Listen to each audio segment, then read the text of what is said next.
How to troubleshoot a John Deere mower that won't start. Keeping a tidy, fresh-cut lawn is an important job for many homeowners throughout the year for practical and aesthetic reasons. A neatly trimmed lawn not only makes a home look tidy, it's useful for sports or other activities during the summer.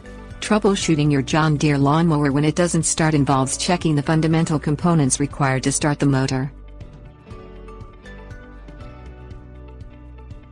Things you'll need: screwdriver.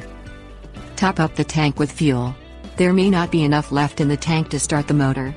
Replace the fuel if it appears dirty or it has been standing for a few months. Moisture can find its way into the fuel tank and stop the engine from starting. Dirty fuel is harder to use and can damage the engine. Move the neutral lock lever to the lock position and hold down the operator presence control lever on the handlebar while you pull the starter cord. John Deere lawnmowers won't start unless both these safety measures are met. Move the neutral lock back to unlock once the motor is running. Check the spark plug.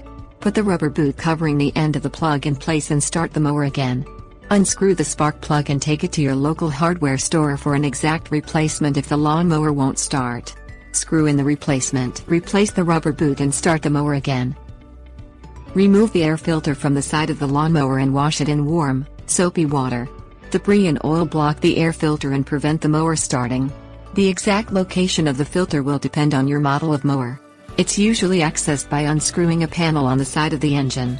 Let the filter dry before replacing it.